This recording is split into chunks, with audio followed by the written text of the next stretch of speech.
श्रीमद् भगवद गीता बुंदेली भावार्थ अध्याय 2 सांख्य योग भाग 2। भगवान अर्जुन को समझा रहे हैं कि हे प्रथा के सपूत, अबेलों समबुद्धि की बात तुम्हारे लाने सांख्य योग के हिसाब से कही गई और अब तुम समबुद्धि की बात कर्म योग के हिसाब से सुनो। ठीक से समझ के अपना ले हो तो तुम कर्म के बंधनों को छोड़ पे हो। इस संसार के मनुष्यों में जब ऐसे समबुद्धि रूप धर्म को ज्ञान शुरू हो जाता है तो वो ज्ञान को न नाश होता है और न कोनो उल्टो फल मिलत है। समबुद्धि माने सफल होए के असफल, प्रशंसा होए के निंदा, लाभ होए के हानि, हमें तो अपनो कर्तव्य करनी है, ऐसो संभाव तनक सो भी आ जावे तो बड़े से बड़े भय से बचो जा सकत है। हे कुरुवंशी अर्जुन, इस समबुद्धि माने सुख दुख में एक ही भाव रखबे से पुरुष की एक मति बन जात है, जौन पक्की रहत है। मनो जिनके विचार नाय माय डोलत रहते हैं, उनकी मति अनगिनत और बहुत शाखाओं वाली होत है। हे पार्थ, जौन पुरुष कामनाओं में भिड़े हैं वे सरक पावे खोई सबसे बढ़ के मानत हैं। वे और वेदों की उन्हीं हिस्सों में श्रद्धा रखत हैं जिनमें कर्म कांड की बातें बताई गई हैं। वे कहते हैं कि संसार में भोग विलास के अलावा और कछु नहीं है। ऐसे अज्ञानी जने बड़ी दिखाऊ और शोभाऊ बातें करत हैं। मनो उनकी इन बातों से फिर कहूँ होवे बारे जन्म मरण को फल मिलत है। इनकी बातों में भोग और ऐश्वर्य पावे के भतम के उपाय और अनुष्ठान बताए जाते हैं। ऐसी हरी हरी बातें बोल बोल के और सुन के उनको मन भोग विलास की तरफ ही खिंच जात है।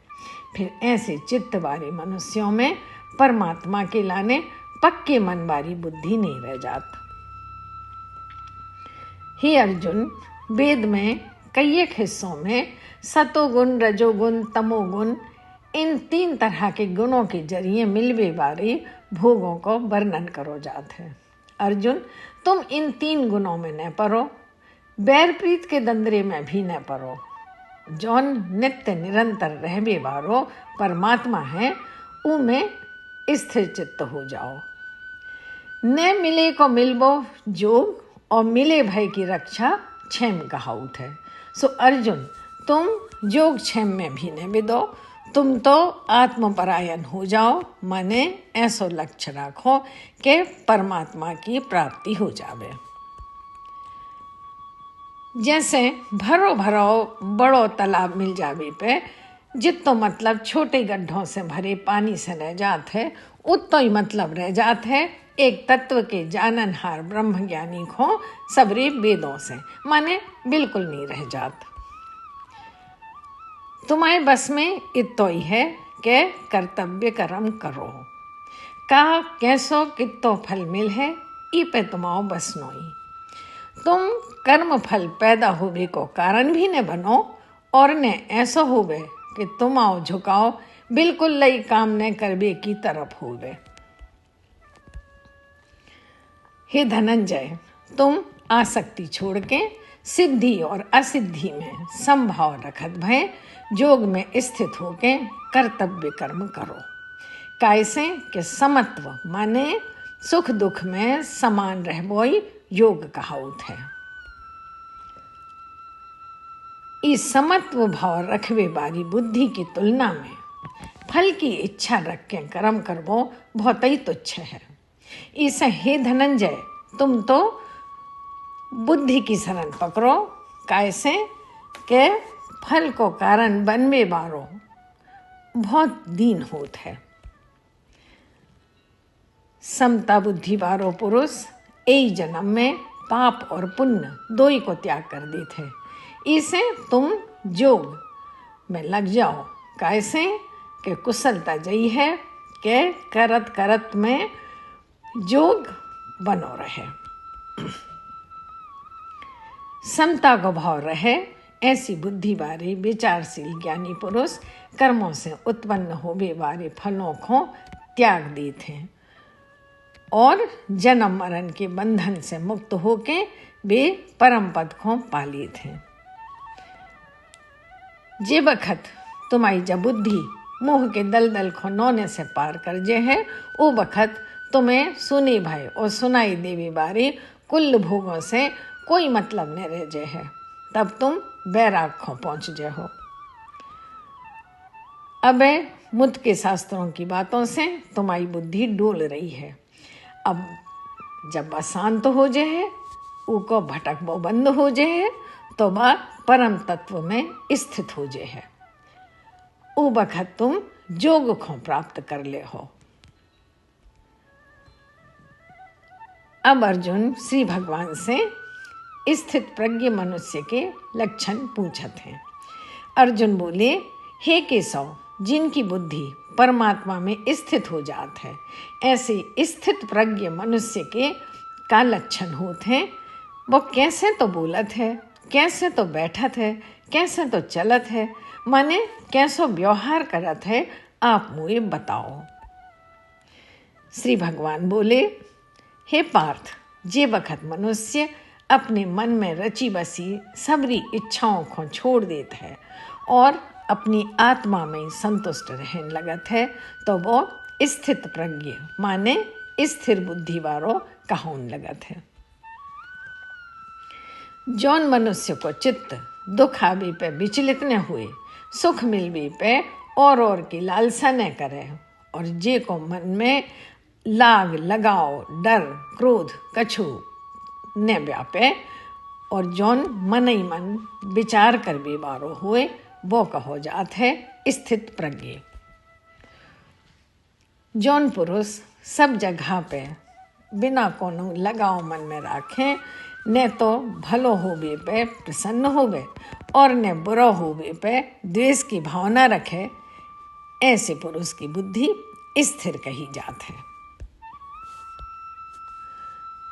जैसे कछुआ सब तरपी से अपने अंगों को समेट लिए थे, उसे ही कहूँ मनुष्य अपनी इंद्रियों को उनके विषयों से पूरे से हटा लेवे, तो उनकी बुद्धि स्थिर हो जात है। इंद्रियों को उनकी वृत्तियों से हटावे वाले मनुष्य को विषयों से तो छुटकारा मिल जात है, मनो उनको रस स्वाद नहीं जात है। तो ही पे एक बार परमात्मा के तत्व को अनुभव हो जावे, तो वो रस और स्वाद भी छूट जाते हैं।